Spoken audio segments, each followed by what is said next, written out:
Hey, I'm Hound, and I'm quite a big fan of horror. To this day, I still hold that the best medium for horror is video games because of their unparalleled levels of immersion, locking you into a perspective that is pretty much your own and letting you spend time there. Whereas a movie might have you moving around perspectives not entirely interested and for only a couple of hours. It's almost rare for a horror movie to truly captivate you, but a horror video game almost always has you intrigued. A good game, that is.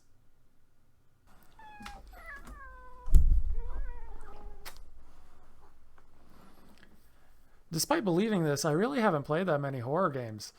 I mean, I've played Silent Hill.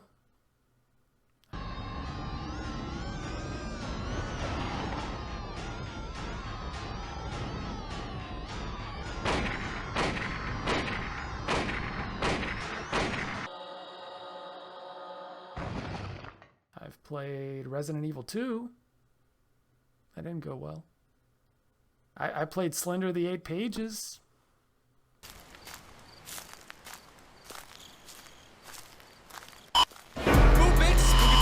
I tried Five Nights at Freddy when it first came out.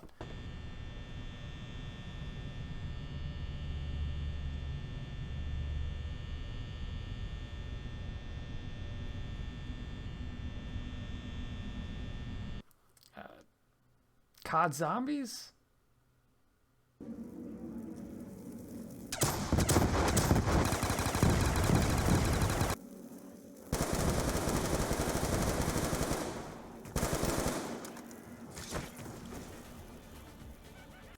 Doom?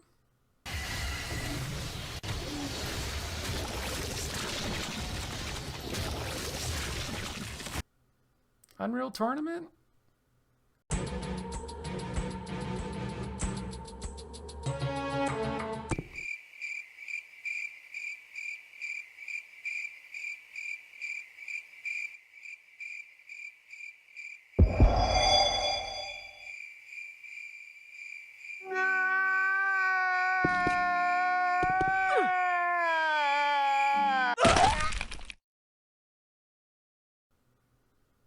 Minecraft?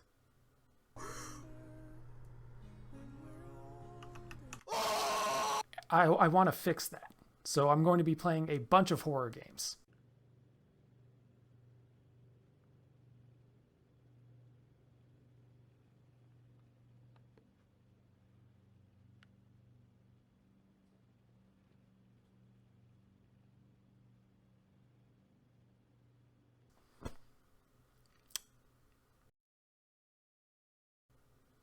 A bunch of free horror games.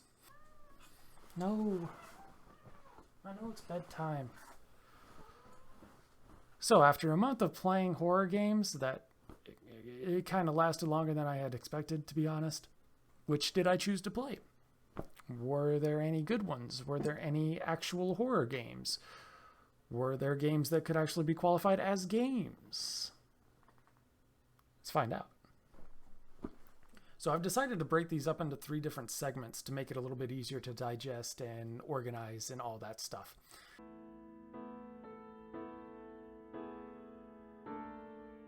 First up are point-and-click games. These games use a rather flat art style with a minimal settings kind of thing going on that you can explore to a certain degree.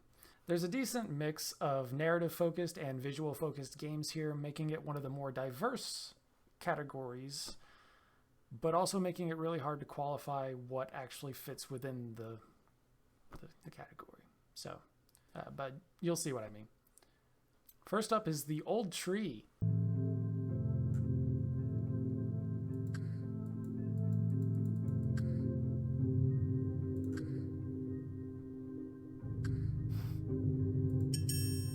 The Old Tree is a game wherein you act as this all-powerful deity helping this apple, slug, octopus thing survive. This game isn't really even horror. Steam has this issue where they show non-horror games and horror games both without the tag horror when you're searching for horror, making it really hard to tell whether a game is even horror or not. And it really just gets in the way. But it seems how I already played this game and beat it. It was decent. Good artwork, it's short, relatively about like 20 minutes. Atmospheric, and it has easy puzzles. The character moves extremely slow for the sake of just making the game longer than it already was. The first puzzle is confusing, but it introduces you to the concepts of later puzzles wherein you wait for something to happen and then solve accordingly. Although later puzzles are easier to solve than this one. Also, carrots and a leg of chicken and a sausage? What the hell was that person cooking? It's a decent game. Funnily enough, the first game I'm talking about isn't even horror, but it's all right. You know, it's kind of like a half recommend kind of thing. If you've got the 20 minutes to spare and you enjoy the art style, then go right ahead. But I don't feel like it's a game that you have to play, but hey, it's harmless. Next game is The Supper. Oh no.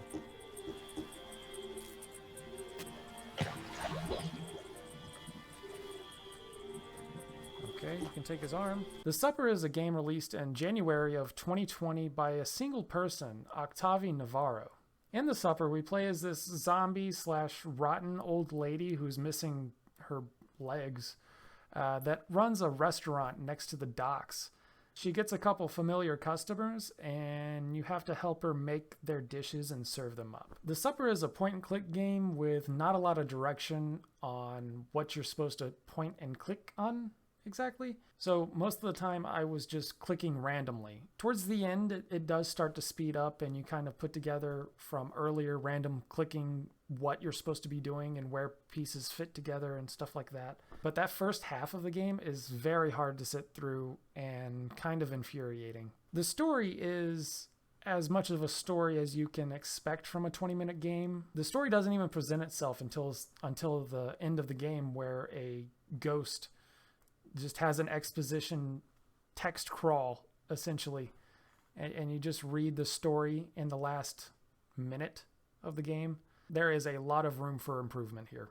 The animation style is fine. It's very reminiscent of like Newgrounds Flash animation style, so that was kind of fun seeing. But the music is what really shines in this game.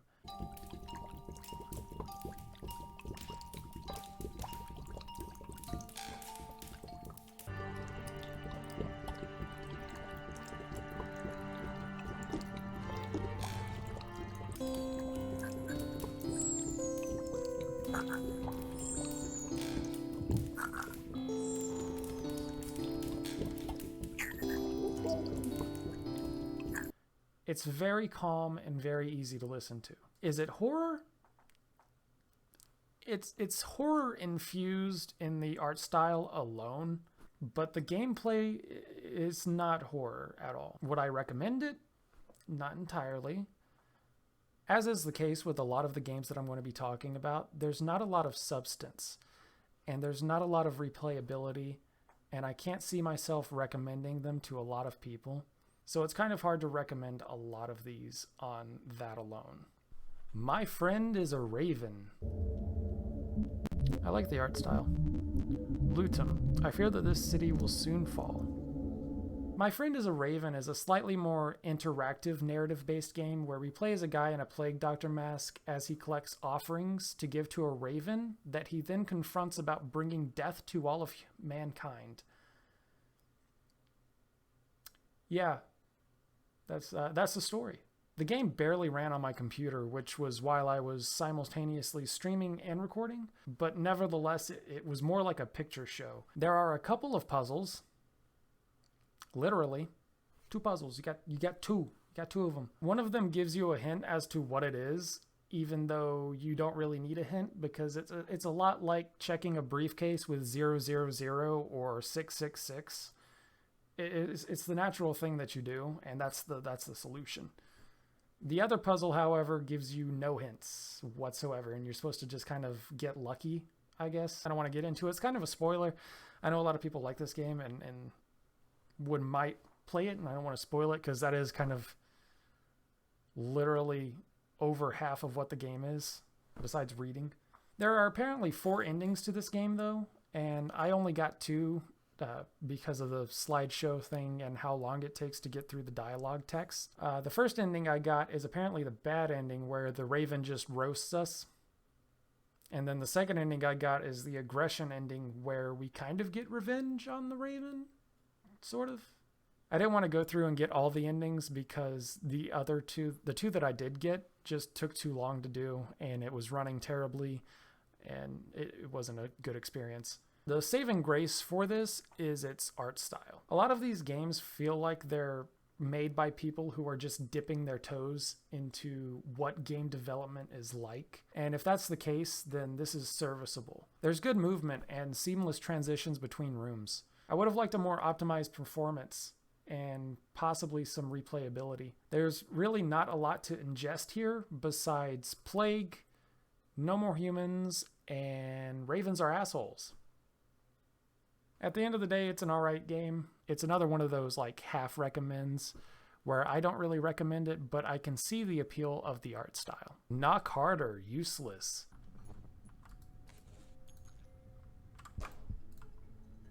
Now, it took me a while to figure out what the hell you're supposed to do in this game, as the game does a terrible job of handling it and introducing you to the mechanics, so I'll try to cover it as fast and as concisely as I can. Essentially, the game is a spot the difference game where you're in a dream state and you have to figure out whether you're in a dream state or you're actually awake. And you just basically look around the room looking for things that look off, and then if they do look off, you mash Q and left mouse click, and that just blows your brains out and you wake up.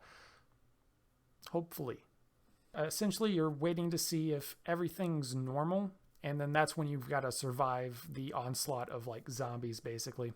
The concept for this game is a pretty fucking great one, if I do say so myself. I love the fact that it's a spot the difference kind of thing. I just wish it was more forward with it rather than having the weird leprechaun thing and having the parasites.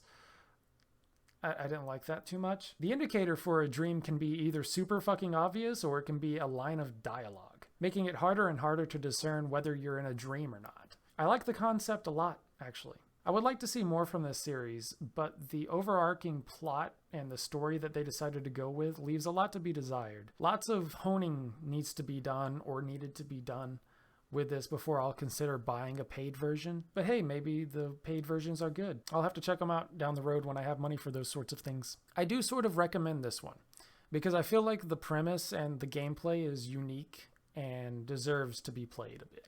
Friday the 13th Killer Puzzle.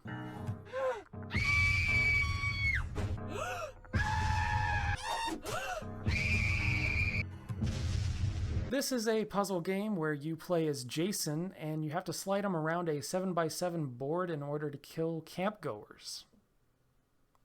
Yay! The puzzle itself is actually pretty neat, but it lends itself to be more of a mobile game, which I'm pretty sure it is. It seems very much like a port for a mobile game just put up on Steam that you play for like a couple of minutes every now and then when you have the time to kill. I liked when it started getting more difficult and complex to solve and didn't just take like 2 or 3 seconds, but the game is heavily repetitive. One thing going for it is the animations of the death scenes. They allow for you to have a PG-13 and a rated R version, and I'm pretty sure that's just an on-off switch for blood. They were pretty fun and broke up the whole monotony of just slide into somebody and kill them. You could just take a sit back and just...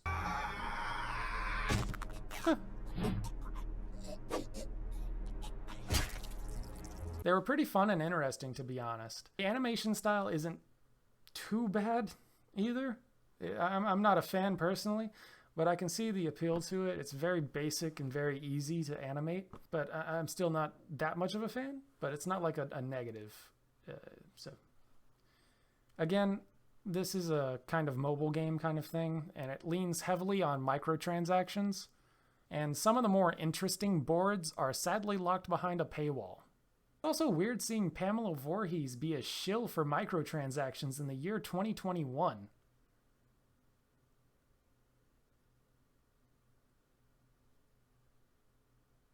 It's weird. But yeah, this is not a horror game. It's horror themed based off of one of the greats. It's a decent puzzle game to play on the shitter when you got a few minutes to kill. Cube Escape Paradox. Alright.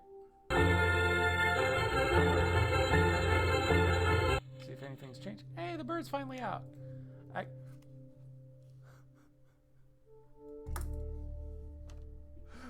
Harvey Birdman. The bird's name is Harvey. Cube Escape Paradox is a half-free game, with the other half being a paid DLC. Released in September of 2018 by Rusty Lake. This is apparently the 10th game from a series they've been doing. After playing this one, I'm kind of curious to see what else they have. But also after reading up on the other games, it looks confusing.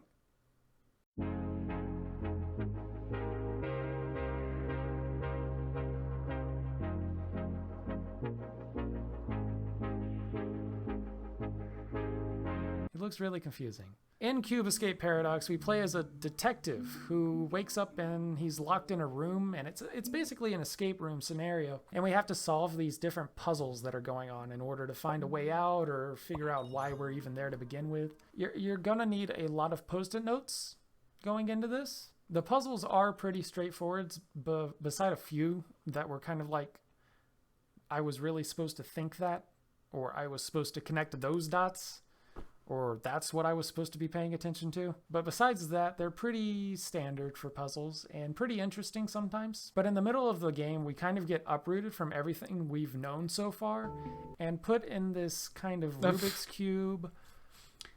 What the fuck were those puzzles that were always in like doctor's offices, and they had like one 3x3 square, and they had like one missing, and you had to slide things around. It's kind of like that.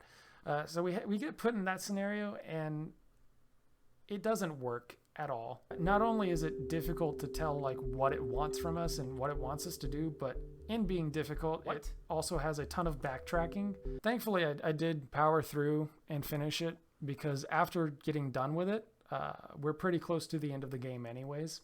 And we never see a section like that ever again, which adds to the unnecessariness of it all. Now, this isn't a horror game. Exactly. It's primarily a puzzle-based...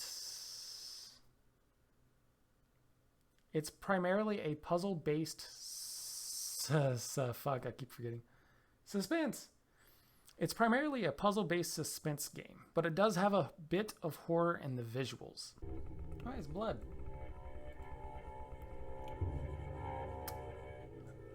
Rip. Regardless, this was one of the better games I played, and I very much enjoyed what it brought to the table. One thing that I noticed was that it was very much inspired by David Lynch, specifically Twin Peaks. The first giveaway was the ghost entity thing sitting on the couch, whatever the hell, in the painting that looked like it was based off of the Red Room from Twin Peaks.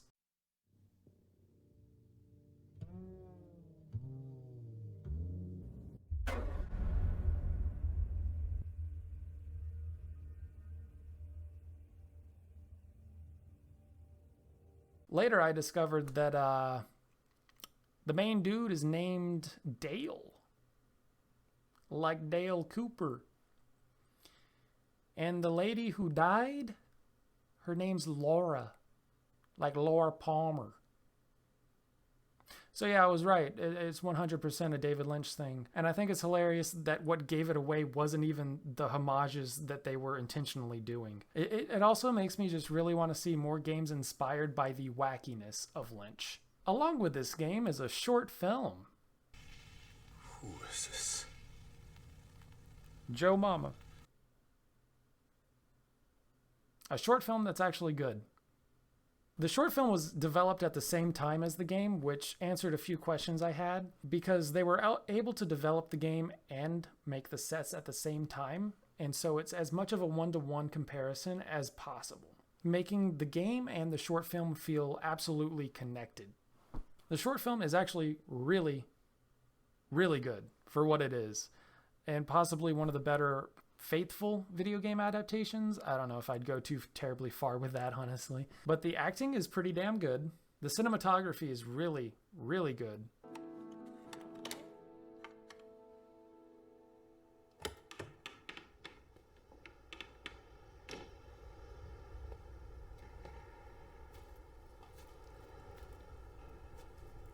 Come on, do it. Do it. Yeah, it's doing it. That's always neat. Man, I wonder how many cans of haze that is. And one thing I noticed with the cinematography is they were utilizing whip pans to simulate how in the game we're looking at four corners, or not corners, four walls, and we're making perfect 90-degree turns. And so they were using whip pans to kind of just simulate that. So that's one thing that I noticed, that A, they actually know what the fuck they're doing. Another neat touch is that in the game, the TV shows us real characters, and then in the movie, it shows us animated characters. They put serious thought and time into not only the game, but the short film, and it absolutely shows. If it isn't obvious, I heavily recommend both Cube Escape Paradox and the short film that accompanies it. They were fun and interesting, and there's a lot of content for it being free. Even the short film is free. So go give it a watch. Leave a Letterboxd review. Is it on Letterboxd? So real quick, I'm just going to do a little underneath kind of thing right now. Just a little quick add-on, a little footnote. Apparently there's a game also made by Rusty Lake that's a companion piece for Cube Escape Paradox called Samsara Room. But I'm going to go ahead and talk about it here. Seems how it is also free. In Samsara Room, we play as someone who is trapped, much like Dale was, but this time we don't get a lot of information on what kind of character it is or what our purpose is being there. But this time we can move between different versions of the room. There's one that's underwater, there's one that's upside down, there's one that's from the perspective of a worm, I believe, and then there's one that's kind of a heavenly atmosphere. This not only keeps monotony away, but also leads to the puzzles being extremely fun to solve, and is also incredibly unique. This one was much shorter than Paradox was, but I am not complaining about that at all. There was only really one part where I got stuck, but it was only for a couple of minutes, so it's not that bad. All the puzzles tend to have very fun solutions. The music wasn't as great and easy to listen to as Paradox's was.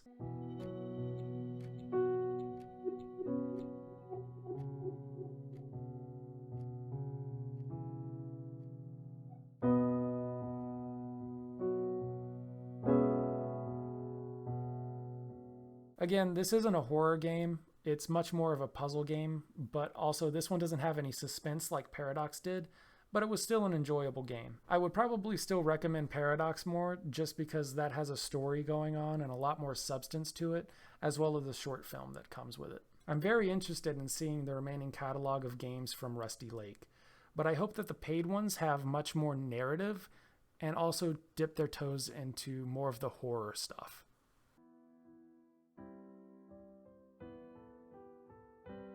So we're finally on to the second segment. The second segment is going to be visual novels. These games have tons of reading going on and tend to focus on the story rather than the gameplay, usually making use of interesting visuals to keep you invested. So the first game I'm going to be talking about is the Peresmeshnik. You crawl into bed and begin to fall asleep.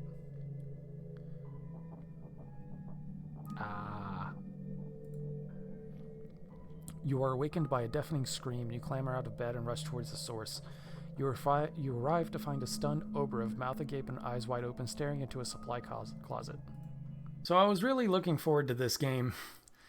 The Steam page mentions the sea still hides a terrifying secret, and a creature has boarded the ship and is stalking the crew, along with gameplay indicators such as meaningful choices and manage your paranoia. So with it talking about sea creatures and paranoia, I was really, really hoping for some Lovecraftian shit.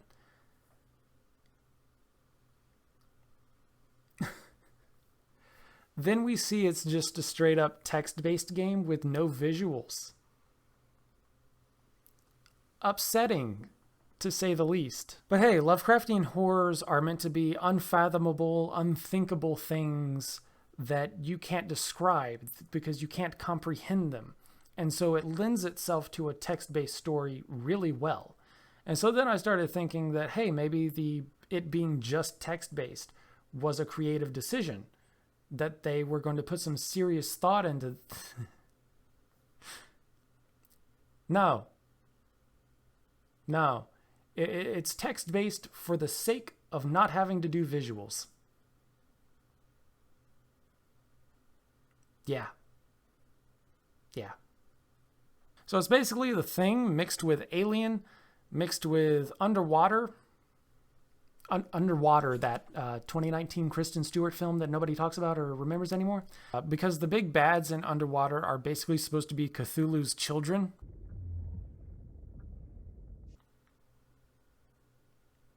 But it's also a lot like Sea Fever, where a ship comes across a underwater creature that is as unfathomable as Cthulhu, and it releases its spawn to like overtake the ship and then infect and kill the crew members one by one. This is a very basic storyline, and it's not at all subtle, nor does it require any deep thinking to follow along. I don't know how to word it, really. Basically, we play as a character. We go to eat. We meet Yurev, who doesn't like when foods mix, and then we meet Oberev, who is the ship's mechanic. And then we get done eating. We go lay down. We go to sleep. And then screams are heard. We get up and go out to see what the fuck's going on. And there's a body in the closet. And so it introduces this notion pretty quickly that, hey, everyone's safe. Everyone's accounted for. And so it's like, oh, okay, so it's like The Thing. This thing is assimilating people. But we don't get a choice over how we let that information out and how we handle information as we get it. No matter what you choose, either your character or some other character blurts it out. So with that example, we discover that everyone is accounted for, but there's still a body in the closet. So obviously, you know, we're fucking thinking human beings. Motherfucker. So we already know that something's already killed someone and assimilated and is portraying them. And so everyone being accounted for, that means everyone is in proximity. You wouldn't blurt out, hey, an alien's like become one of us, did. You wouldn't fucking say that. You just straight up wouldn't. You'd keep that shit secret. You'd go, hey, Captain, I need to talk to you outside. You wouldn't go, hey, everybody, one of you, including the alien. Yes, I know what you're doing. But yeah, you don't get that option. If your character doesn't say anything about it, some other character will.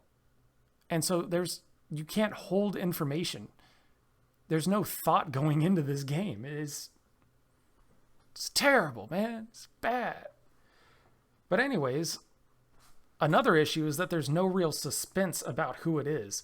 We basically go, hey, Captain, I need to run some samples to see who it is. And then we go and get the samples done. And lo and behold, there's only 2 people on board with that blood type. And it's the 2 people we know. The only 2 people on the ship we know just happen to be the only 2 people with that blood type. What a coinky dink. But anyways, so it's either Yurev or Oberev. And so we go into the cafeteria and Yurev is eating peas mixed with his mashed potatoes. Now, if you don't remember earlier, I said that Yurev doesn't like food mixed together. And here we have another example of not being able to withhold information. We now know that it's absolutely Yurev, that he has been assimilated. We choose not to say anything because, hey, we don't know what the fuck this thing is. We could, attack it, trap it, or whatever, get rid of it, get it off the ship, blow it up, whatever the fuck. We can't let it know that we know. And so I choose my character. I tell my character, hey, don't say anything. Just keep it quiet. Just go about it. Go talk to the captain. We know who it is. It's only one person as far as we know. Don't worry about it. Just go talk to the captain. I don't say anything. I don't say anything at all. But then Oberev just fucking blurts it out. And he's like, hey, Yurev, why are you eating your fucking mashed potatoes with your peas? I thought you didn't like food.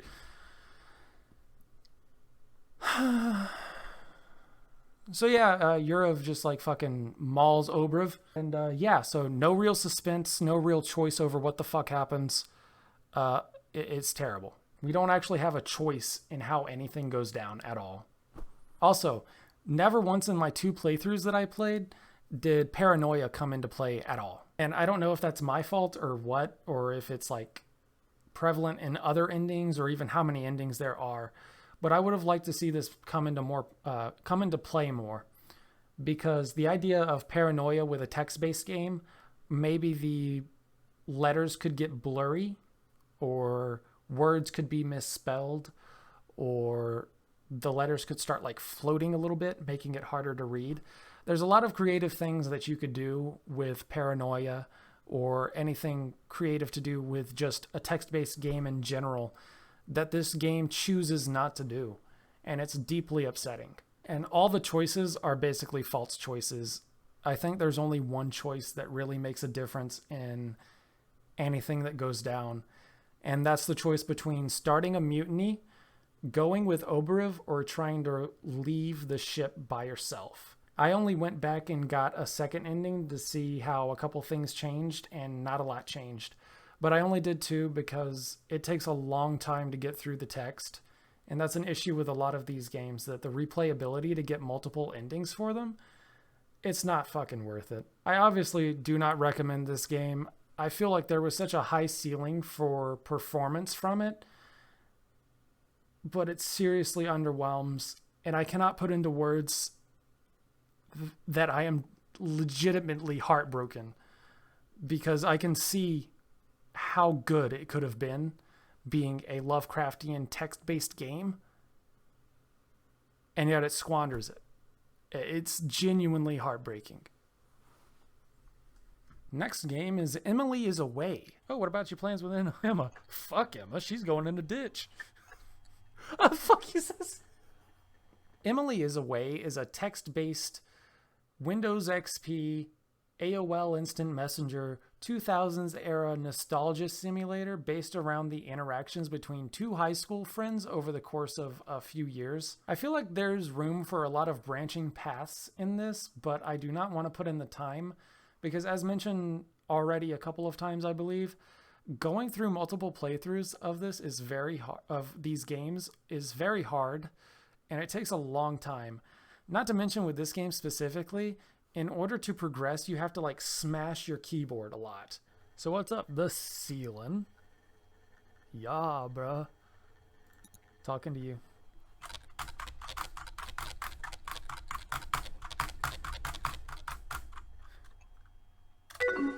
And it gets tiring, honestly. I wish there was just a button to like autofill.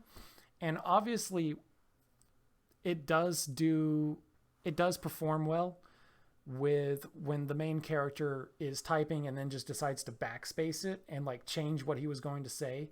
But that doesn't happen enough for it to have to take that long just to get a fucking sentence out. So the game is an entire slog to get through, let alone going through multiple endings. The other big gripe I have with this game is just how terrible this person is with conversation.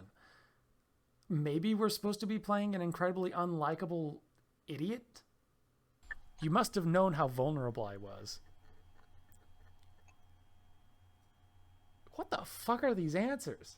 But I don't know. Usually we're given 3 options of what to say, but sometimes those 3 options become either 2 options or just 1 option. And most of the time, all 3 options are just terrible to begin with and don't make sense and are not a good idea to say at all. If I say I'll make up some excuse, then it's like I'm avoiding talking to Emma about Emily. But if I say I can talk to her about it, that means that I'm in a serious committed thing with Emma and that I have to confront her about it. Fuck, dude. This is so stupid. This guy is terrible at conversations. They're really bad options. But I guess that's kind of the point, where we're supposed to be playing a character that's just sucks at social interaction. But maybe we're also supposed to be playing a character that's just a terrible person. But I don't know. I would have liked to have some actual control over the conversations and how they went, rather than being pigeonholed into just 1 or 2 emotions or actions that really do not fit well at all. It was a serviceable playthrough, I guess. I feel like there's at least a couple more hours of content to be had, as well as there's a paid version, I believe, paid, on the way that's still being developed. Hopefully they make some serious tweaks to it, though, and make it a more enjoyable game where it's not that hard to advance in, and some actual thought put behind what we're able to say and the choices we're allowed to make. Oh, and by the way, this isn't even a fucking horror game. I don't know why it's here. I had thought originally that in one of the scenarios that the girl we were talking to was going to get murdered, and then we would have to like do some internet sleuthing to figure out who did it and solve the murder. Yet another case of like my brain making such a better game than what I actually played. Why isn't that a game, by the way? That needs to be a game. I feel like that's a gold mine. Like, do it, somebody, please. And let me know. But yeah, if it isn't obvious, I don't recommend this game. No. The next game is Disturb. Free the woman. Sure, fuck it. You approach the woman and unlock the shackles that bind her. As her arms become free, she moans in pain. Oh, thank you so much. The woman struggles to regain her strength, but starts to stand up on her own. As she gets up, she turns towards you. I will now do you a favor. Alright. Joke's on you, I'm into that shit. Disturbed is a visual novel game with a very unique and enjoyable art style. It takes around an hour to beat. Longer if you're like me and fail to realize that there's a quick save option that you're supposed to be using. And is a pretty good experience for being a free game. The puzzles are really, really, really straightforward, and you tend to figure things out just by exploring the world. The game, however, is only horror in its art style. Maybe once you'll feel horror, but other than that, it feels more like a fantasy setting. Where it fails to me, and do realize that this isn't a severe issue, it's just a minor downside, is that it's the same thing over and over and over. Click on things, read some text, you click on some more things, you read some text, you accidentally die, you start back up over, you click on things, you read some text, you do something different, you click on things, read on text, and so on. Yeah, that's kind of what visual novels are, but there are a ton of deaths, making it feel like that was the focus rather than any kind of semblance of a story. If that were the focus, then I would have loved to see a lot more gruesome and gory animations for the deaths, but we really don't get to see anything like that, which sucks. I want to see the guy die. Basically, the story isn't important at all, and sort of takes a backseat to everything. Very quickly, we're not invested in our main character at all or interested in him. And I'd say it's as fast as after the second death. Because after the first death, you're like, oh, okay, I got to avoid dying. But then it happens again. And you also see that you get achievements every time you die some different way. Yeah, you stop giving a shit about the main character after that. The achievements make you want to search out every possible death that this guy can endure rather than advance the story in some way. You also figure out quickly that by dying, you do advance the story. So there's that. They absolutely should have went full on with the death idea. Just make some gory animations, dial back the attempts at a story, and it could have been way more enjoyable than it was. But again, that's kind of just a small negative. It was still a decent game. All in all, it's not really horror, but it has one hell of an art style. If it looks fun and you have about an hour and a half to kill, and you don't mind visual novels that have relatively still images, then absolutely go for it. I think you'll enjoy it. Oh, what the shit? Someone was dancing in the field. Someone? That's 5 fucking anthropomorphic furries. Tiny Bunny is a horror-inspired visual novels by Psychono and Ruzura Interactive. Both companies that I couldn't find anything on online besides the fact that they're working on this game. So there's that. I don't have any idea how many people are working on the game. I did find a Twitter at TinyBunnyVN, which is visual novel, and a Patreon, which is just patreon.com/m/tinybunny, where they are actually pretty active and updating everybody on the game. So it does look like they are actually finishing the game and working on it. And in the middle of writing this, actually, they dropped a trailer for the second episode. In it, they're leaning pretty heavily on the horror stuff, which I enjoy. But they did have a very cringy nursery rhyme kind of thing going on. 1, 2, Time to play with you. And that does not sit well with me.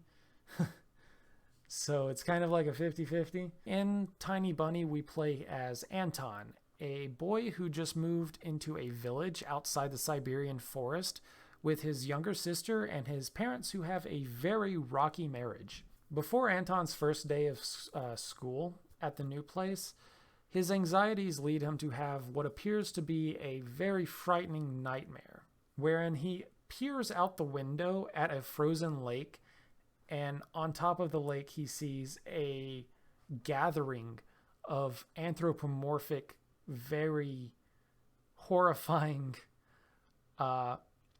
creatures. Creatures that are having a dance party. A very spooky dance party. Yeah, it is actually kind of terrifying. Then one of them notices that Anton is watching them, and in animation that's very reminiscent of Fantastic Mr. Fox, he just rushes the house. Jesus Christ. He hears the animal as it slowly breaks into the house and as it's rustling his doorknob, and then his sister opens the door, asking him to come to her room, that she can't sleep and needs some help. And then she takes a step back into the shadow, and that's when... Hey, Tony, you coming? Yes, just a moment.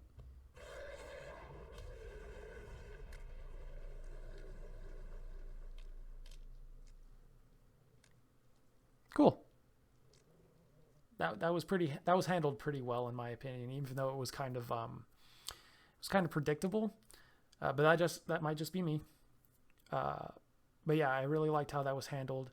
The wackiness of an anthropomorphic animal dance party on a frozen lake. It's great. I loved it. The next morning, a police officer stops by the house and interrogates both Anton and his mother, and asks them if they've seen anything about a missing boy or possibly have any clues. This sparks Anton's curiosity and his intrigue. This is another visual novel, but the artwork for it is on a completely different level and is leagues above anything else I've played, as well as being a lot more polished. It's black and white. There's lots of hard shadows.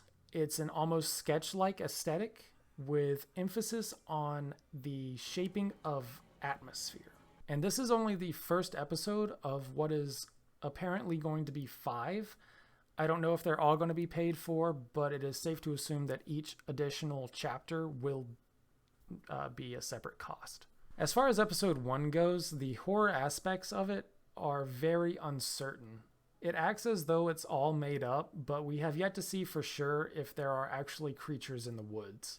But if we set the horror stuff aside, I do actually see a lot of potential for the storytelling for this game. Specifically in regards to dealing with Anton and his younger sister's relationship during a rough time in his parents' marriage when they just moved to a new area that is seemingly very isolated. I can absolutely see this heading in the direction that the animals were just a hallucination or a fever dream of Anton's, but I seriously hope that that's not the case because I want to see this be real.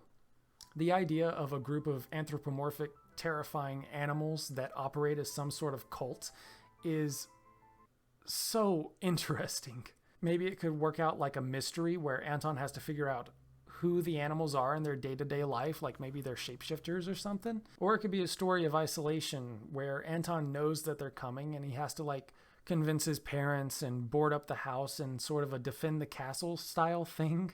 Sadly, it feels like they're going to be going with the hallucination side of things, where the animals are just hallucinations reflecting Anton's anxiety, which isn't even close to being as interesting as the alternative. However, if that's the case, then I hope that they can handle the drama aspects of the story really well. One of the big downsides of the game is that it feels like it's pandering to nostalgia way too much. I have an idea. Let's go to your room and watch the video. Sleeping Beauty, for example. Lots of Disney plugs. You like that cartoon, don't you? Why does the Sleeping Beauty have a prince and I have this scary bird?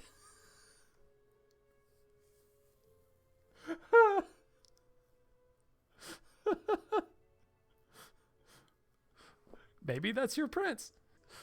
All right, let's watch Cinderella then. Weird bitch. My thoughts became tangled. Okay, we can watch that too, I guess. Fuzzy. It sometimes seems to purposefully take a step back from the story just to be like, hey, don't you remember this thing? Wasn't this thing cool? I fantasized about buying Oya a Tamagotchi and getting a cassette player and a bunch of tapes for myself and a whole box of Kinder Surprise. Ton of references to media specifically from the 90s, or at least stuff that 90s kids would know. Disney movies in particular, as well as mentioning in SNES. I would actually like to know more about this. Coming from a Russian development team, I'm very curious to know what kind of American, European, Westerner media they had access to, and if it was normal. Like if they went on a TV network or a TV channel, would they have Disney cartoons playing?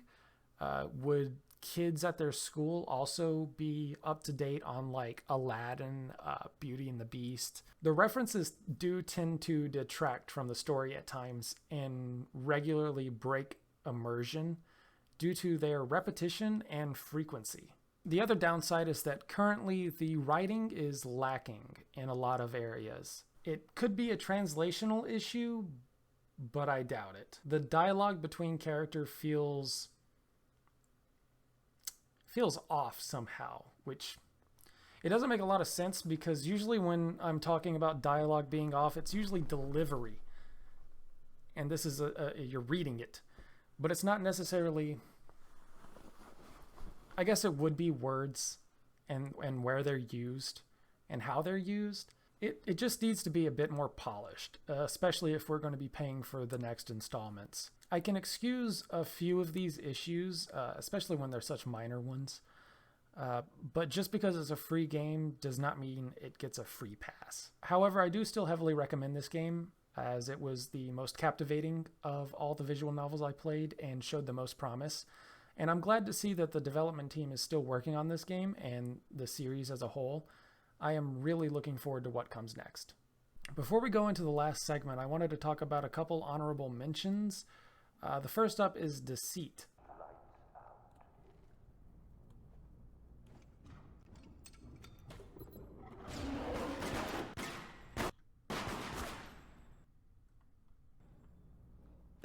I had made a post that I was looking for free games to play, and I guess it's kind of my fault because I didn't mention that I was looking for single player only, but someone had mentioned that Deceit is a free game, and I had already downloaded it and started to play before I realized that it's multiplayer, so it doesn't really fit into any of the categories nor even qualify for what I'm looking for here, but I did play it and I did want to quickly discuss it. Deceit is basically a horror-themed Among Us clone that is trying to be Dead by Daylight. That's a ripoff of Friday the 13th, the game. I didn't really get what was going on in the game, to be honest. Blood bags, daytime things, rings of light. What? The tutorial was terrible, especially for somebody like me. I'm much more hands-on learn type person. I learn good. Anyways, and it's just pictures with text. And that's it. And so I didn't retain any of that knowledge, and I was just like, fuck it. I'll just play a quick match and I'll learn as I go, which it didn't go too well.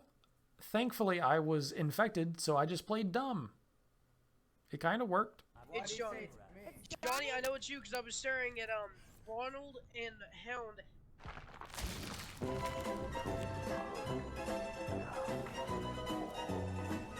As the one came in from the side, and I've already checked Goner. Yeah, So it's Johnny. just play fucking dumb. Big brain mode. It's not you, Ronald. It's Johnny. The objectives were confusing, and there was a lot to juggle. It forces you to use a mic, which I'm not fond of. And nearly everyone in my lobby was under the age of 13, which is not a good thing. I'll let y'all know if Goner, does something sus. I ended up losing because I didn't know what the fucking objective was. It's a lot like Dead by Daylight, where the non-infected people are supposed to escape, and you're supposed to, like, sabotage them. And there's apparently a hatch that I'm supposed to be guarding, apparently. If you're fortunate enough to have more than one friend who are also in themselves fortunate enough to have a computer and a microphone, then I do recommend playing this game with them, that if they're interested in it. But as it stands, the parameters for the game need to be updated. I would like a function to say, hey, I don't want to use a mic, or the ability to say, hey, I don't want 13-year-olds in my fucking lobby. It also seems like it's a microtransaction heavy game, where you're incentivizing people to buy cosmetics and stuff, which it never really sits well with me, but at least it's a free game, I guess. Plus, you can buy a werewolf skin.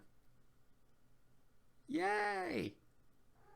Too bad you're not in third person when you're infected, because then you can't see the skin that you paid $4 for. A little weird. But yeah, this list was for single-player games, and this is a multiplayer game, therefore not fitting the criteria, but it was suggested to me, so I did want to discuss it real quick. But I still wouldn't recommend this game unless you have a group of friends that are all interested in it. Next up is All Is Dust. This is a dishonorable mention. As soon as I loaded this game up, it froze and honked at me for 20 fucking minutes.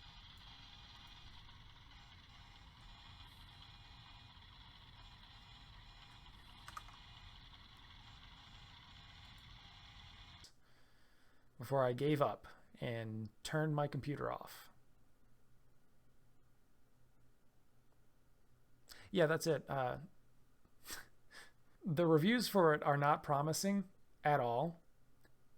And I had only wanted to play this because it sat on my computer for 6 years. When I initially got my computer and built it, I think the night of or the night after I built my computer, I downloaded Fingerbones, which we'll talk about in a minute, and I downloaded All Is Dust along with Slender the 8 Pages. Yeah. And then there they sat for 6 years. But yeah, I obviously do not recommend All Is Dust. Obviously.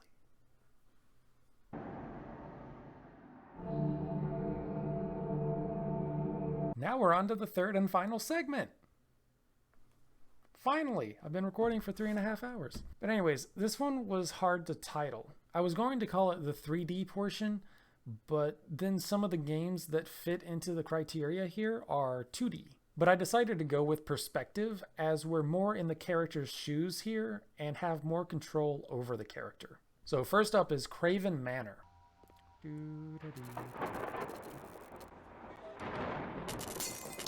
What the fuck did you trip over? This dude over here tripping on his own ankles.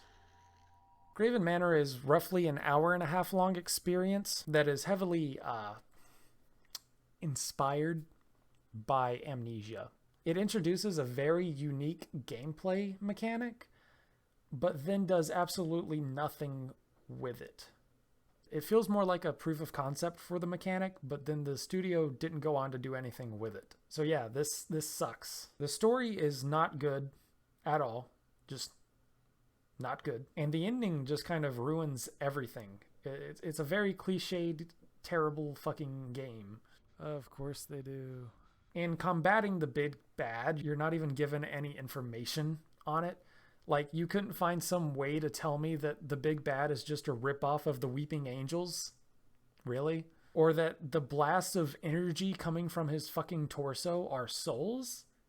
And that the balls around the fucking mansion are supposed to hold the souls?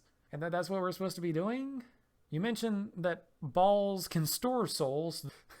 You mentioned that the balls can store souls. But you don't mention that that's what's bursting from his fucking chest. Or that that's what we're supposed to be doing.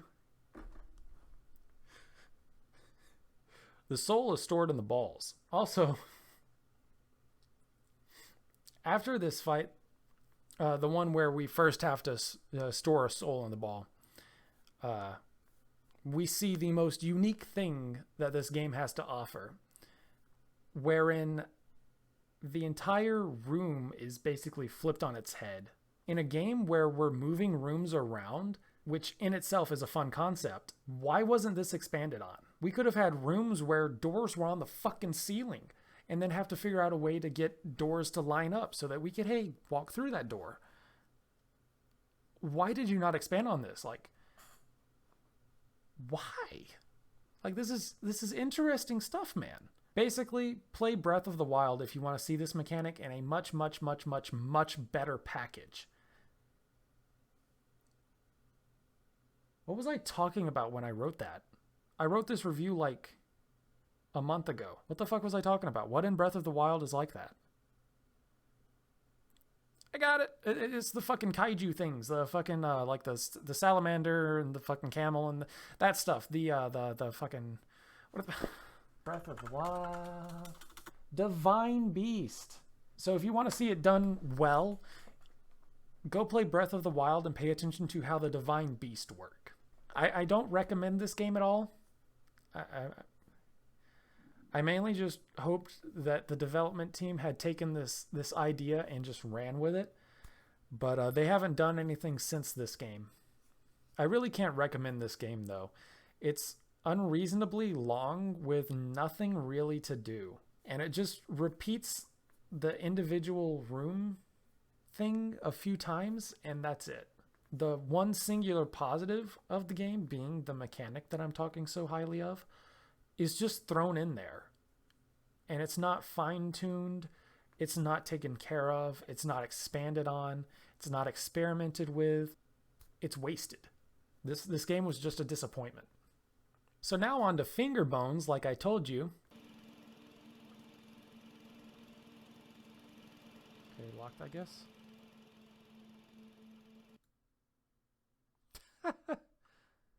Oops. Fingerbones is a super short first-person adventure puzzle game where we walk around a grand total of 3 rooms, reading notes, trying to figure out what's going on, and using a keyboard to enter passwords in order to access more rooms.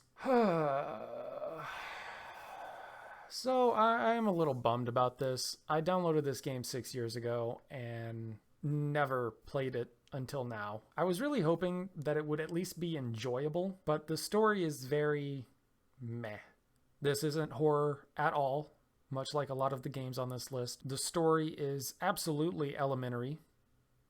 Nothing to get from it. Passwords from the notes are super easy and not even a puzzle. But then we press a button on a wall and are supposed to guess that it opens a hole in the wall upstairs. Like, why would we think that? Not to mention the generator is on the whole game and it's loud as shit and it's annoying.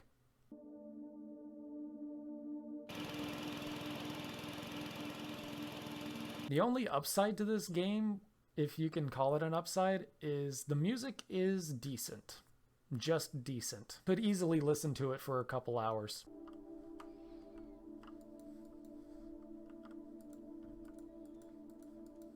So yeah, I don't recommend this one at all. I know that the developer for Fingerbones has done other work that has been recommended to me.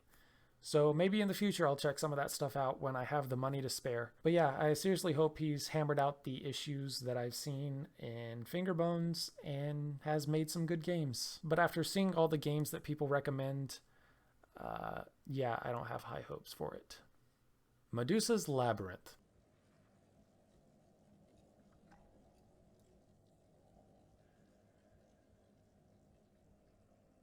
Huh. Oh, hey. Where are you going, little guy? No, keep going. No. Oh, he gave up. The bones sing to me now, a wordless hymn. It helped me after they left. I just lay there and listened to it for hours. Bone sounds to chill/study to.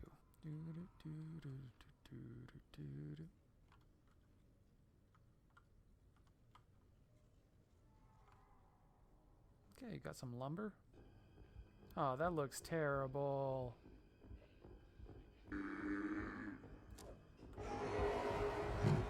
I missed. Thank you. Of course. Can I even get away from him?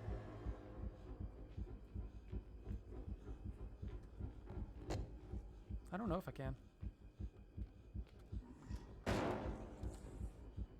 Just keep running, bro.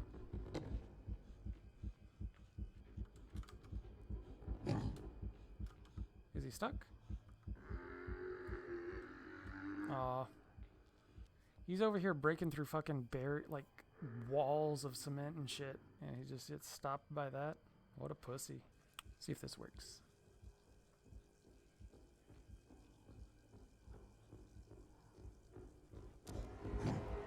What?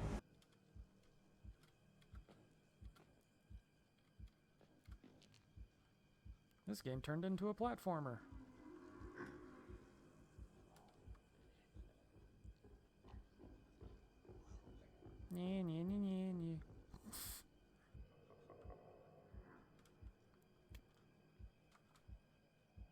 He vapes. You can't come where there's light. Or can you? What?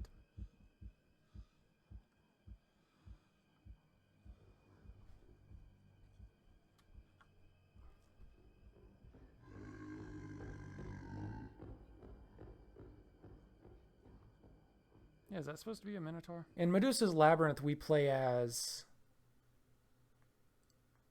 Honestly, I have no fucking clue. Let's just call him Remus, because fuck him.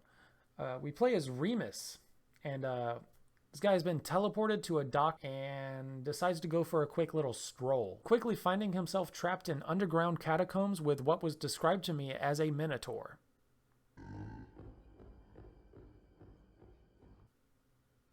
With what was incorrectly described to me as a Minotaur. In the parts before the Labyrinth, we are given this false freedom where we're allowed to walk around. I would have liked to see a little bit more there, because we can walk a lot of places, but there's nothing to do. And so, yeah, it would have been bad to just have the whole game on rails, but having it free, it made me think that there was something to do, that I could find something. They give us the freedom, but then they just put us on rails anyways. And once we get in the catacombs, we basically have no free will, and it's entirely linear. But basically the whole game is linear, because that false sense of freedom doesn't really matter. But yeah. So first off, it says that anything that you can interact with is highlighted. But in low settings, nothing is highlighted at all. So I might have missed some things, but I highly doubt it, because I basically spent the whole game going around randomly clicking on things. Speaking of random, I got 2 arrows right before the part where we're supposed to avoid the Minotaur. What were those for? Granted, I didn't land a shot on the Minotaur, but that's because we don't see where the fuck our shot's supposed to be going when we, like, shoot it. What was the purpose of that? Wait. Why did we have a bow? And why was there leaning? The biggest issue with the game is, what's the biggest issue? What is it? What is the biggest issue with this game? Oh yeah, there's no Medusa. How the fuck are you gonna name your game Medusa's Labyrinth and not have a Medusa? How do you name your game Medusa's Labyrinth and not have the hot snake lady?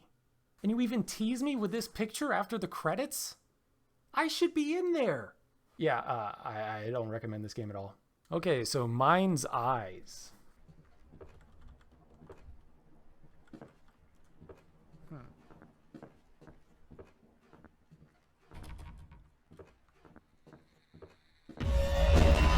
Look at this dude. Wait till you see the. No, no, no, no.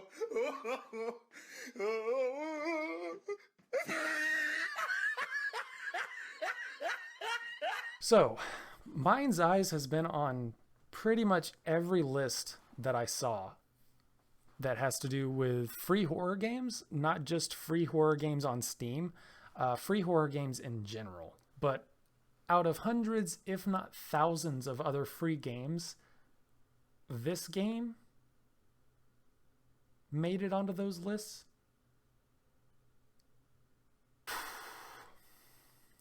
So what is this game? You play as an unnamed, unspecified, and all-around unimportant character as they walk around their house in the middle of the night on a stormy night as a wonky, janky-ass 3D model floats in your general direction, turning off your lights and locking your doors. Yeah, that's it. That's the game that is on all these lists. I mean, you do find a note, but you can't read it. So obviously it's not important if you can't read it. From what I can make out, I guess someone died and the main character feels bad about it and kind of blames themselves and maybe is a little bit guilty. But it's not important, obviously. Like we can barely make out what the fuck it says. So, and there's no incentive to read it. There's no, like, you have to go out of your way to find it and then read it. So like, it's obviously not important. No, the maker of the game obviously doesn't give a shit about the story. The one thing that the game did well, emphasis on did, was that it had a decent atmosphere to begin with. A night, a stormy night, where you're walking around an empty house and you eventually have like a power outage issue and you have to rely on striking matches that only last like maybe 10 seconds each. That's a great atmosphere. But yeah, it's kind of ruined by the sound design where we can hear this wonky fucking 3D model just T-posing and like storming around the house. Fucking telemarketers are getting insane, bro. So the sound design was the first issue that just ruined the immersion and also the atmosphere in general. But then we're pretty much instantly pushed into this industrial setting. And that's when I just lost all respect for this fucking game. It gets rid of any tension when you build up the house and then just, oh, we're somewhere completely different. Like, what the fuck? But then the worst thing happens and we see where we're running from.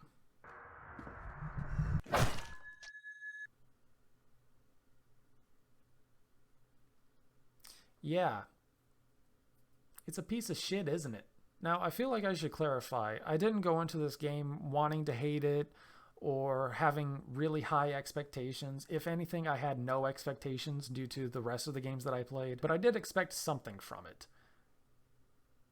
Not an amateur who has never made a game before getting used to the very basics of game design that has a flailing 3D model on a hoverboard as its big bad.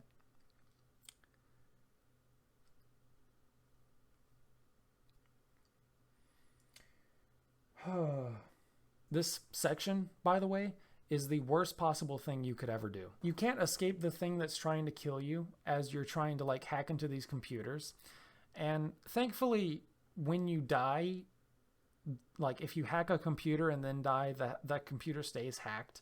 And so you're either dying and then resetting at the beginning, or this thing is like picking you up and just putting you back at the beginning.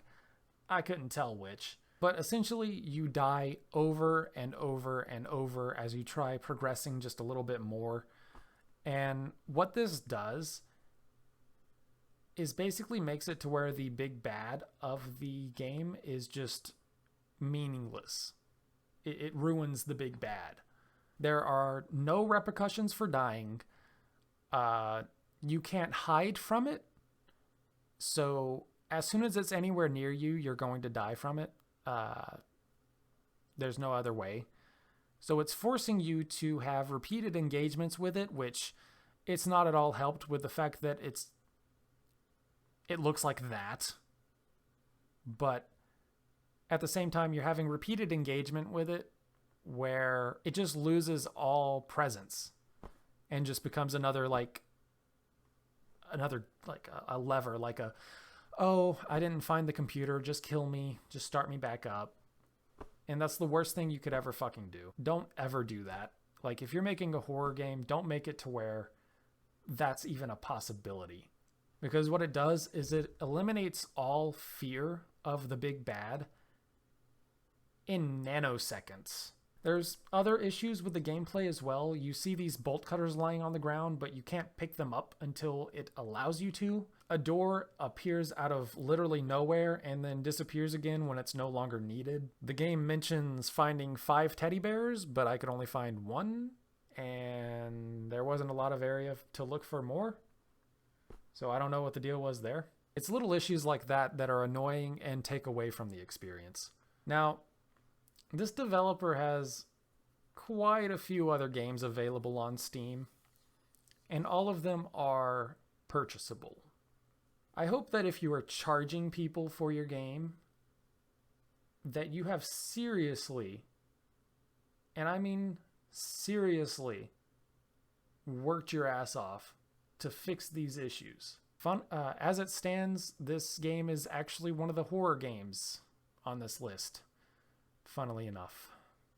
But I cannot in good conscience recommend this unfinished, unpolished, and clearly abandoned game.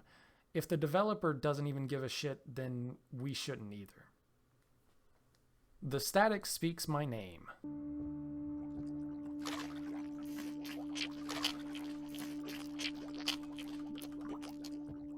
So, the static speaks my name. The game that so many people say is the best free game you can get. Given the fact that it's on nearly every list that I looked at, not even the list just for Steam games, but in looking at top 10 free horror games across all of the internet, this was on the most lists. That is the last time I trust someone. We play as a dude who is obsessed with a painting as he traverses his boarded up house, inviting us into his headspace a bit. Maybe I got a bad copy? How is that a possibility? I don't know. First off, the mouse control is absolute trash. I'd move my mouse an inch and I'd do a 360. So I had to death grip my mouse and bear it down into my mat just to be able to move normally.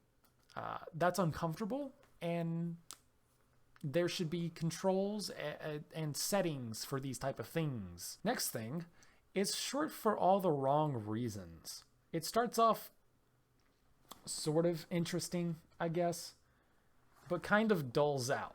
We don't really get to interact with the surroundings, and we're more following a list of commands. Hey, go do this thing. You go and do the thing. Hey, go do this thing. You go and do the thing. Hey, go do this thing. That's the game.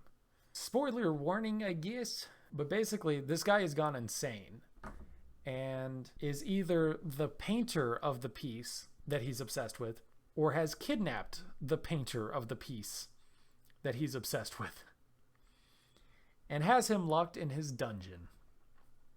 Either way, he has someone locked in his dungeon. But all you do in regards to that is you go in there, you unlock the cage the dude's in, then you go hang yourself in the closet.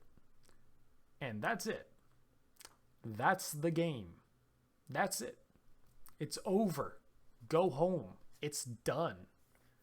It's fucking rude. After you hang yourself, you're dropped into a world much like the one we started in, except this time we see 4 or 5 of these orbs that we could walk into. Initially, I was ecstatic at the thought of another hour or so of content of like 15 to 20 minutes of similarly crazy people and seeing what's going on with their lives and maybe seeing patterns come up or maybe being able to tie a connection between all the stories. But as soon as I clicked on one, credits started to roll. Fucking credits. A fucking cliffhanger. Why? So, why does everybody say this is a good game again? If anyone ever tells you that this is a good game, look them dead in the fucking eyes and tell them that their opinion is objectively fucking wrong. 'Cause it is. Doorway's old prototype is a prototype. Anyways. Yeah. I'm not supposed to do that? It's a prototype for a game an Argentinian man had the idea for, and he and his friend spent 2 weeks working on it, if I got that right from the notes that were left of the game. And I think they did a damn good job, if they did really have 2 weeks and they did really work from scratch. We basically just jump around in a hell dimension and then transport our ways to a white bland dimension where we have to avoid a minotaur who kills us if we step on a crack. It's nice to know all those years training on sidewalks didn't fail me. While doing this, we find notes from the creator of the game talking about the behind-the-scenes process of making the game. I would have liked to see a lot more from the game in the form of transparency, where we get to see more of what goes on behind the scenes of making a game, especially in Argentina. Instead, we get maybe 10 notes, and the last 4 are all clumped together. This is less of a horror game and much more of a platformer, but it does have sort of a horror skin over it. One of the notes said that in the official games, they went with less horror, which is kind of confusing because first off, it's not even that much horror to begin with. But then I can see all of the other games are underneath the horror tag as well. I really wish Steam were more strict about what showed up under which tags, because a lot of these games are not even horror or could just barely qualify as horror. All in all, if you're interested in about 45 minutes to an hour of decent platforming with some behind-the-scenes insight into the creative process, then by all means, go ahead. But again, if you're looking for horror, you won't find it here. Oh, Etched Memories.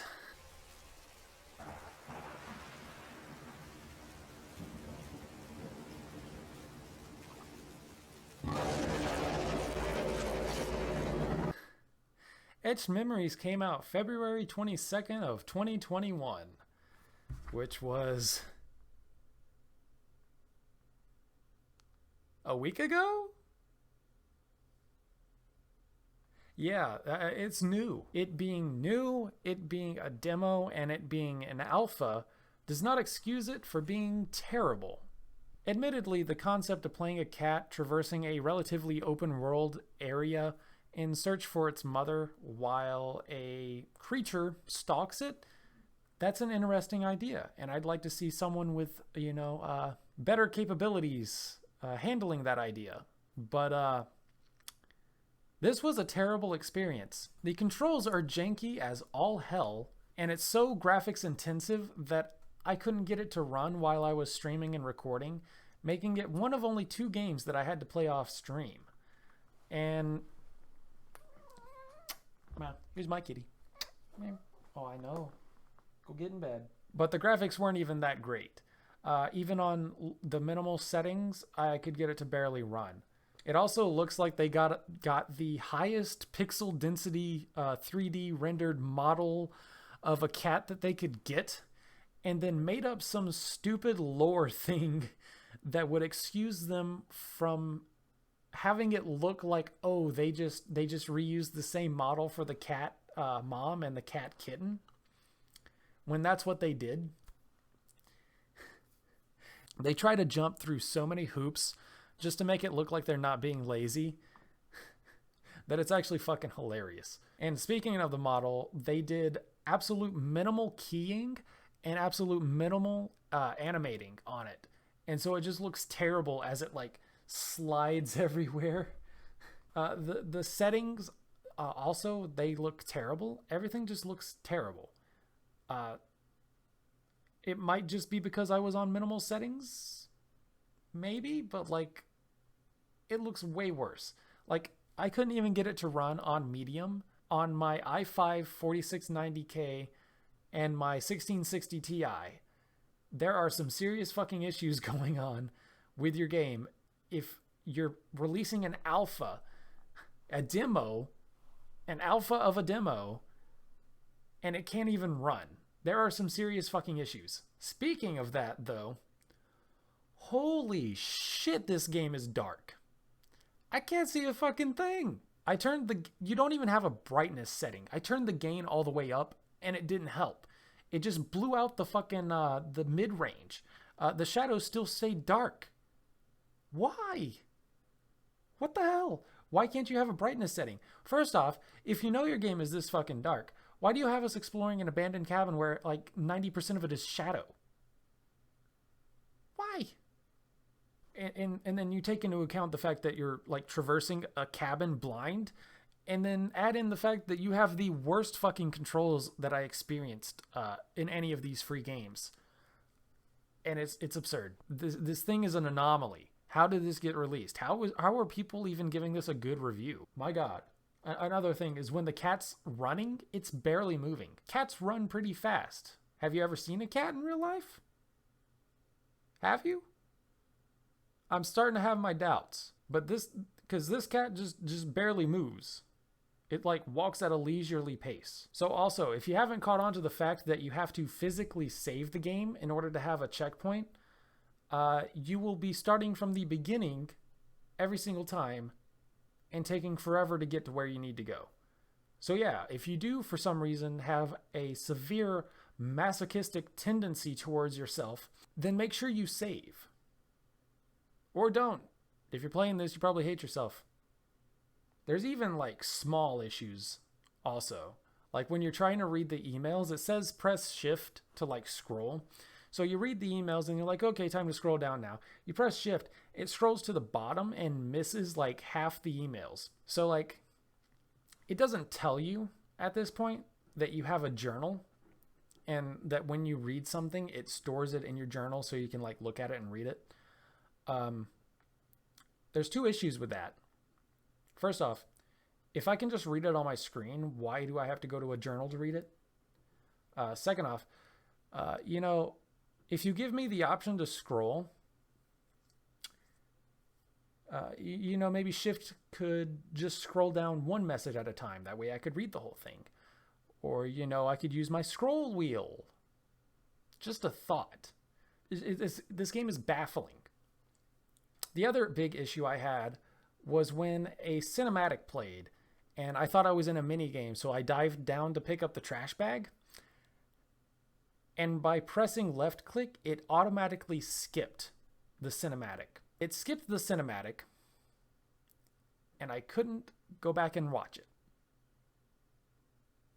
Just gone. Meanwhile, earlier, the cinematic regarding the collar, you couldn't skip that. I tried everything. I tried everything to skip that cinematic. Nothing worked.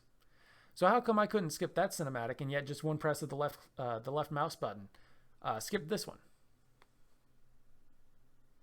Why? My God. Oh, this was just a horrible, horrible experience all around. Oh, fuck me, it's 1 a.m. This was terrible. This isn't even an alpha. This shouldn't have been released. It's terrible, terrible, terrible, horrible. Fucking, I hate it. I hated everything about it. I hate that people are giving it good reviews. I hate that it's even a thing. I hate that it released. I hate that they let it fucking out into the world. Do not play this. God. So now I'm going to be talking about We Went Back.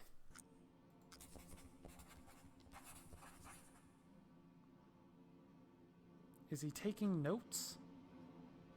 Is the whatever the fuck alien just like, yes, yes, yes. Continue.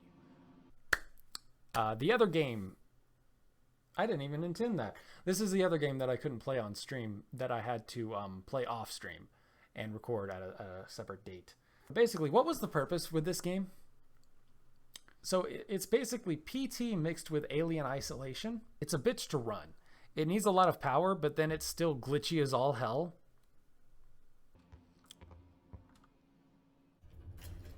Excuse me? You take pictures of the lunar phases, and then you align them, and then you're given a code, and then you die, and then you enter the code, and then the game's over. There's not a lot of story. And by not a lot of story, I mean there is no story. You don't get to read anything. It took roughly 30 minutes to beat, with me getting up and refilling my drink and a bathroom break. There's 3 or so jump scares.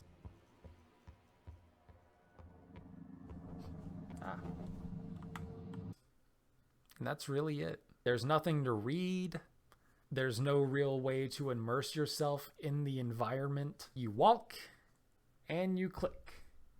And you walk and you click. And you crawl and you click. And you walk and you click. And that's it. You just beat the game. And you just lost the game. Sure, yeah, it's a horror game. Funny how that works, that the games that are actually, considered horror games are the worst of the fucking bunch. Funny how that worked, isn't it? But there's no substance here. There's no puzzles. There's no story. There's no characters. Who the fuck am I?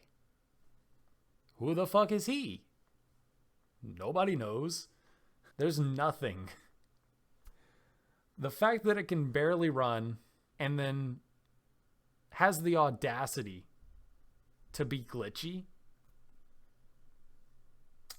says a lot. I don't recommend this game. And I also don't understand why this is on a list. On a list in general. Perfect Vermin.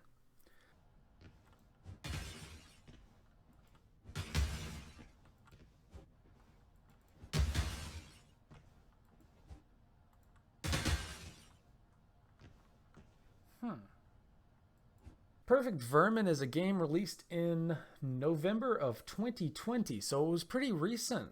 That was a surprise to see, actually, because it feels relatively out of, I'd say, about 2010s era. It feels about 2010, 2012 maybe. But you basically play as someone who goes around destroying company property. And sometimes that company property is bloody company property. And all the while being ordered around by a decaying newscaster. This was a decent, quick little prop hunt type game with a couple introspective qualities. It's very surface level. You don't have to dig hard to figure out what the fuck's going on. I don't like the overarching theme that was going on with it. I don't know why they focused on the news anchor instead of the guy that we were playing as. It works to a degree, but it leaves a lot to be desired, honestly. Also, a big issue with the game. The mouse movements were terrible. There needed to be like a bit more fine-tuning allowed with a mouse. And it didn't have a graphics setting. That's a big issue. While I was trying to stream and record, it basically made it impossible to properly click on things, and it was dropping frames just constantly. If you're releasing any game, but especially a free game or a demo, you should absolutely have graphics settings. You should be able to say, hey, if you have a laptop, that's okay. You can run this on a laptop. You can downscale it. You can run on minimal settings, and you can get this to run on, the most basic shit ever.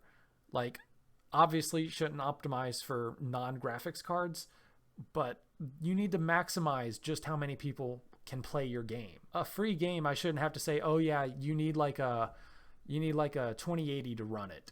It's a free game. The hell?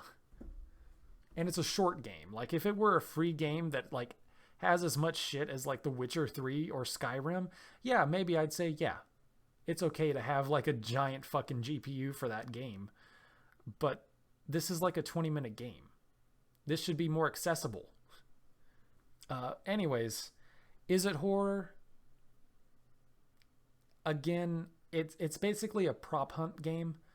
It has a little bit of horror a little bit in there. It kind of reminds me of the episode of Courage the Cowardly Dog where George A. Romero and Quentin Tarantino like rise from the dead in order to make their film.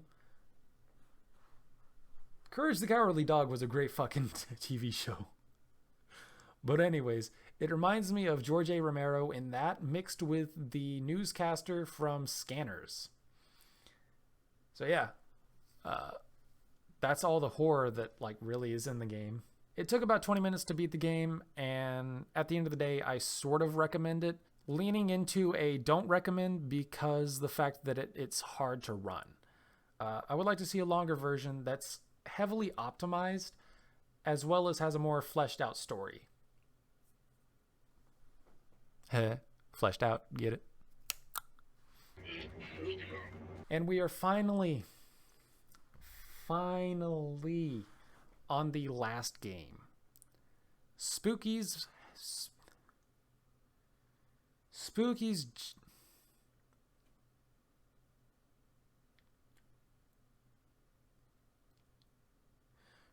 Jumpscare Mansion. Spooky's Jumpscare Mansion is a free horror game that was released in October of 2014, dude.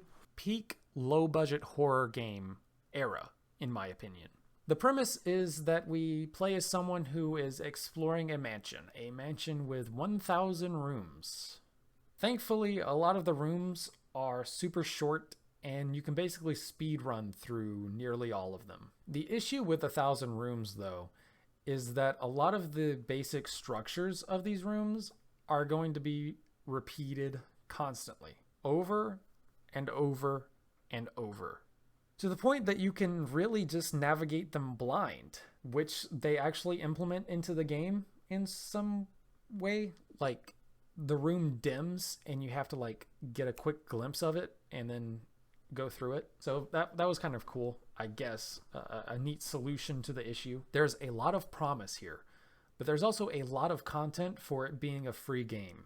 As far as I'm aware, the premise is pretty unique for the genre. Lots of games have rooms, or stages with individual rooms, that you essentially go from point A to point B over and over until it ends. But never has that been the focus, completing the rooms. I would have liked to have seen more focus rather than essentially the same stuff over and over again on repeat with an occasional reskin of what the walls look like. Now, to be clear, I did not finish the game. I put about 4 hours into it and came to the point where the puppet enemy shows up. This is a huge issue for me for a lot of reasons. Up until this point, the gameplay was essentially holding shift and just sprinting at the door and spamming the button. The puppet takes that pacing that the game has just spent the last like 300 rooms building and encases it in molasses. You essentially have to walk backwards in order to not be killed instantly by this smug son of a fucking bitch. So, not that big of an issue since I mentioned that you can do the rooms blind and all that, right? Well, that's where you would be wrong, because the movement in this game makes it so that you get stuck on every fucking ledge that you come across. So not only am I trying to like slide my ass along the ledges to try to find the exit, but I'm getting stuck on all the ledges, making it even slower and more infuriating, to the point where I actually got a migraine and I had to stop playing because I could not open my fucking eyes. Thanks, game. After almost an hour of playing against the puppet and getting used to it, I made it to like room 350 or so and then died. And that's when I realized that I didn't get a save point. And I started right back up against the puppet. So yeah, that's when I turned the game off. It had basically gotten to the point where I no longer could bear the repetition of the game.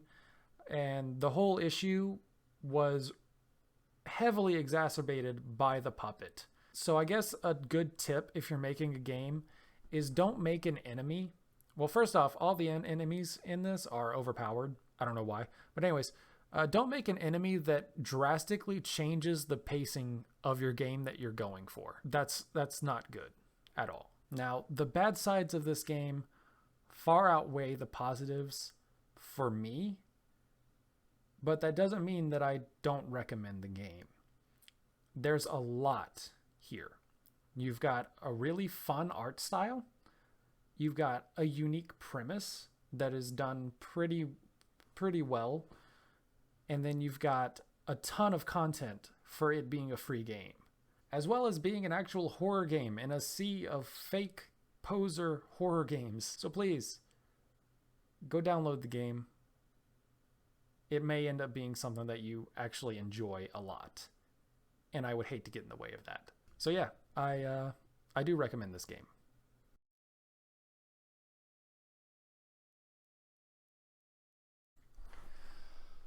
Oh, so we finally reached the conclusion. What did we learn?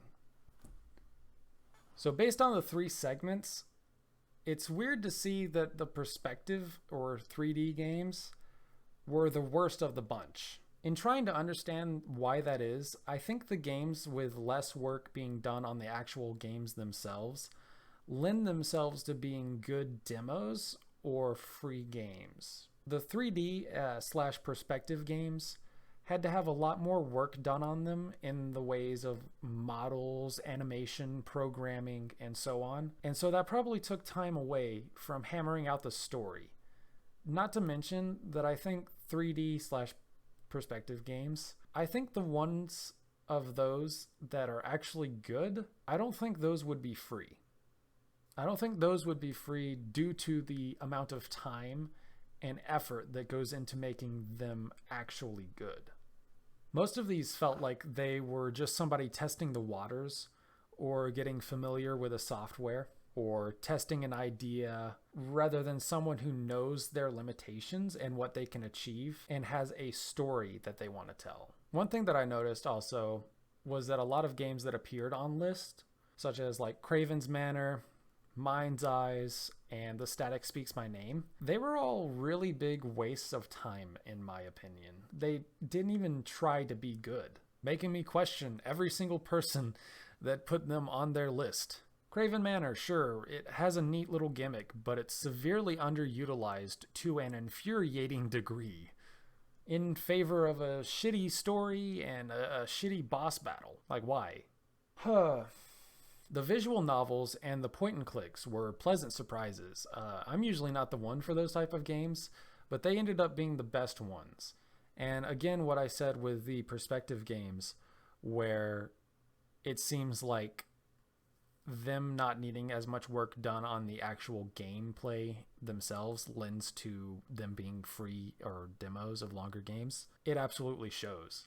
A game like Disturbed, where it has a neat and interesting art style and a playtime in the range of like, oh, no skin off my dick if I go and play it real quick. It lends itself to being an easy thing to recommend because it's like, it's interesting and it's not a waste of time to play, or you're not sinking time into it. These games use the time that other games use on models and development and the actual gameplay mechanics of their game. And these games use that time and really hunker down on 1 or 2 aspects and get it really good. And they usually succeed. Pair that with the relatively short playtime, and it's a successful combination. I just wish more of these games were actually horror. I want to actually look real quick. So let's go in order. All is Dust. Do not recommend, didn't play it. Cube Escape Paradox, not horror. More of a puzzle game with a horror aspect. Deceit. Multiplayer, I would consider that horror, I guess, but not what we're talking about here. Disturbed. Not really horror, I don't think. It's horror themed. Doorway's Old Prototype, slightly horror themed. Emily is Away, not horror. Etched Memories demo, sort of horror, but terrible experience that should not exist. Fingerbones, not horror. Friday the 13th Killer Puzzle, horror themed puzzles. Knock Harder, useless, not a horror game. Kravens Manor, sort of a horror game, but infuriating because it wastes the gimmick. Medusa's Labyrinth, sort of a horror game, but terrible because it doesn't even have the hot snake lady. Mind's Eyes, sort of sort of horror,